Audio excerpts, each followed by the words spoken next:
Hello, today we're looking at packing for a 7-week trip to Europe with only a backpack and a roll-on.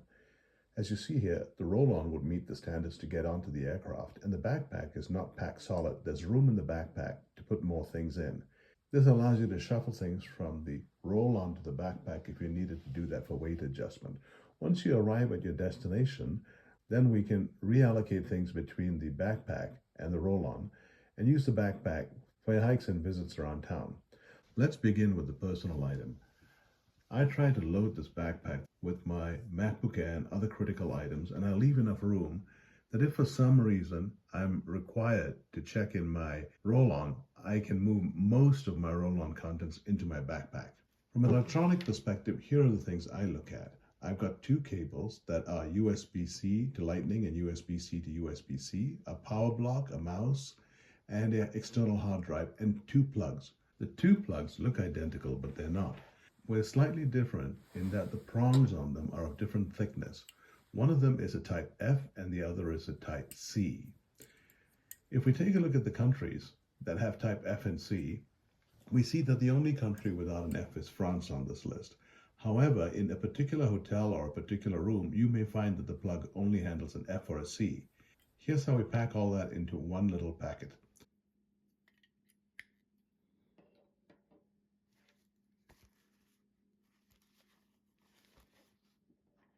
The 2 wires go in, then the mouse goes in, the power block, the plugs, and then the external hard drive. Once that's in, this part of the packing is complete. It can go somewhere in the bag that doesn't have to be immediately accessible. And then there's the power bank. The power bank has 2 cables. These are USB to Lightning and USB to USB-C.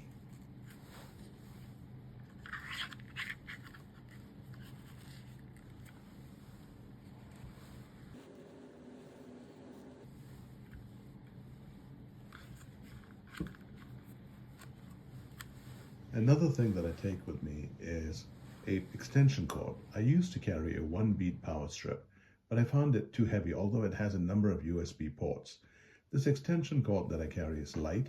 It has 3 outlets, and I bring along 1 more outlet multiplier, and this one converts the outlet on the back to 3 more outlets. So this allows me to plug in more devices if I need to. Sometimes the plugs are located behind cabinets, behind beds, and they're hard to reach. So this adapter and this long cord allows me to plug in directly into the international plug and then pull the cord out and then connect all my devices to the American type outlet. Now keep in mind that the voltage is different, and if your transformers or devices will not work with the 220 or the voltage in the country, it could burn your devices out. And now let's take a look at packing the remainder of the items that go into the personal item.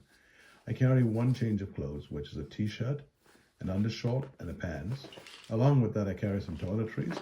There'll be a toothbrush in that case when I'm actually packing. And this is what it looks like once it's packed. We'll unpack it first before we pack it. On the outside pocket is the power bank. That makes it easy to reach. If for some reason I needed to put my AirPods away, that's where it would go, and that's where my phone would go. The second sleeve is empty.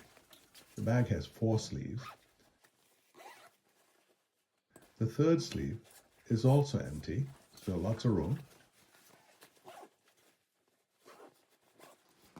And in the 4th sleeve, we have the remainder of our immediate items. This includes the toiletries,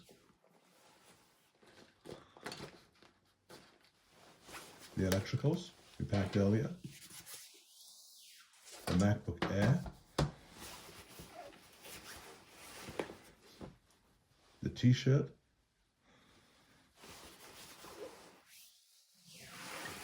the pants and the undershorts,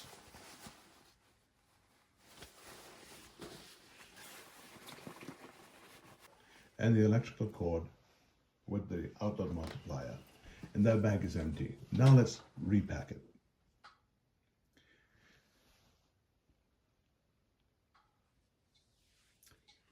The power bank goes on the outside for easy access, and it's the only thing in that pocket right now. Sometimes I'll have some wipes in there. Moving on to the fourth compartment, I use a t-shirt to provide an additional level of cushioning for my MacBook.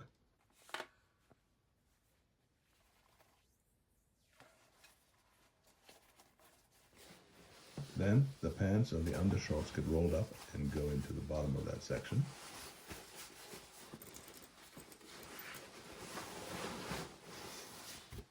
Next, the electrical cable, then the electronics, and the toiletries.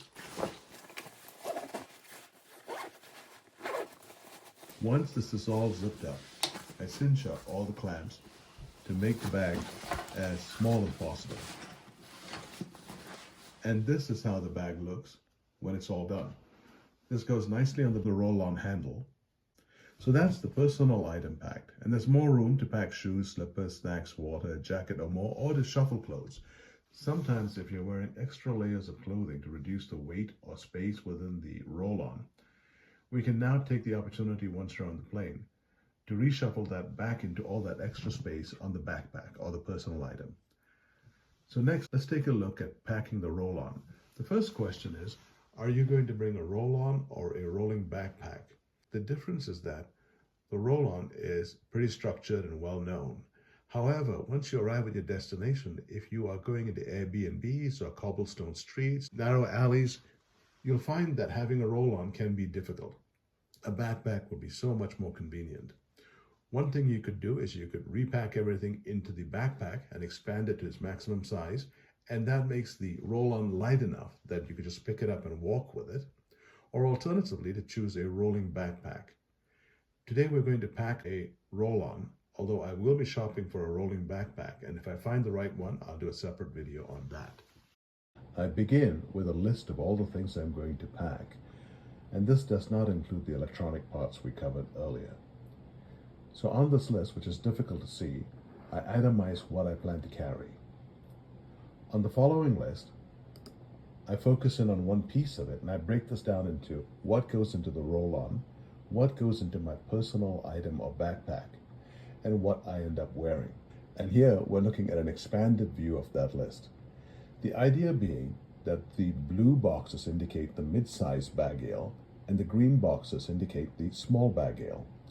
So when the time comes, if I need to pull some things out, I'm going to pull that mid-size and the small bag ale out and slide that into my personal item or backpack. What's left in the roll-on are the items that are not color-coded and things I could manage without for a number of days. So that's a strategy we deploy. Now let's take a look at the bag. We use a strategic packing methodology using these bag ale compressors. There's a separate video on these. And the packing goes like this. We'll talk about the strategy later. I have a microfiber towel that goes in here. I have a collapsible bag that I can use for local hikes and walks. Goes in the sleeve here. A jacket right in there. Some silk long johns in case it gets cold up in the mountains in Switzerland. And then with that base down, I throw in a life straw if I need to drink some purified water. It's an emergency measure. And then I usually bring some throwaway toothbrushes. One of these will end up in my toothbrush holder. That goes back here. And up here on this sleeve, I have a little microfiber towel. It's pretty handy if it's hot to just wet it and wrap it around your neck. And then I have a large bag ale bag that goes in here. We'll look at what's in here in a little bit. A slightly smaller bag ale bag, a small one, and a mid-size one, which holds an additional pair of shoes. I don't have it with me here, but a small umbrella will go in here. That'll make up the roll-on bag. Now what's strategic is, in the event we run into some issues with whether or not they're going to take this bag away from me, I've packed these bags in a way that I can pull out these two. And it contains all the critical things I might need. It'll fit in the backpack. This I'll leave here. So now let's take a look at what's in here. So we know we've got a coat here, some silk long johns, some towels, a bag.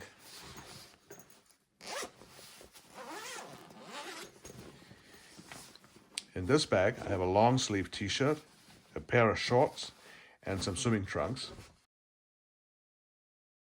In the event they need to check bags, this is not something that's critical. So I can leave that in the check bag.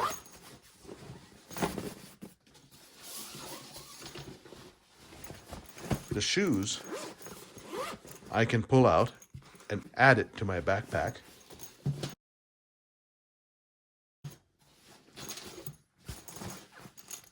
The medium-sized baggiel has a few other things. A t-shirt, short sleeve, long sleeve t-shirt, a pair of pants, a golf shirt, and a collared dress shirt.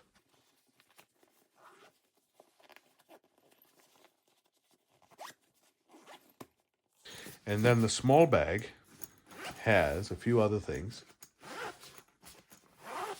But basically a couple of t-shirts, a boxer, some socks, and a long sleeve t-shirt. So much of what we need is in these two bags.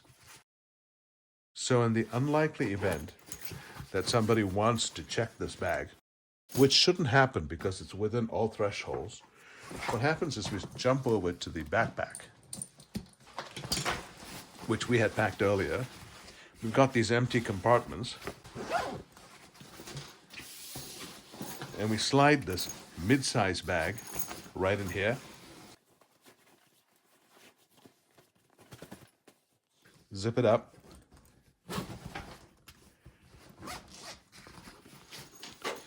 And the smaller bag right up here on the top. Zip that up.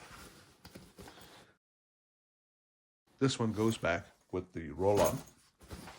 And then there'll be a pair of slippers that I haven't shown you, that'll go back in here. So now the backpack has been stretched out from the cinch down mode. It's still got room, but the backpack is a personal item at this point, and it has all of the critical things in here. So that strategic packing is built on a spreadsheet, and we'll go to the spreadsheet now. Looking at the spreadsheet, we see all the things that we want to pack, and we break them down into the baggiel bags with the intent that we'll pull them out if needed, and put the things that we think are most helpful. They're color-coded here, green and blue. So in the event someone wants to check that bag for whatever reason, we expand the backpack, we pull out those two baggiels, slide them in here, and we're still good to go for many days with just this. At this point, the checked roll-on will contain only some toothbrushes, a towel, possibly a pair of shoes, and some minimal clothes and a few other knickknacks that we could manage without if we needed to. And here we are, packed for 7 weeks in Europe. Down below you'll find some links to some of the things that we've used and referenced in this video. They're affiliate links. Thanks for watching.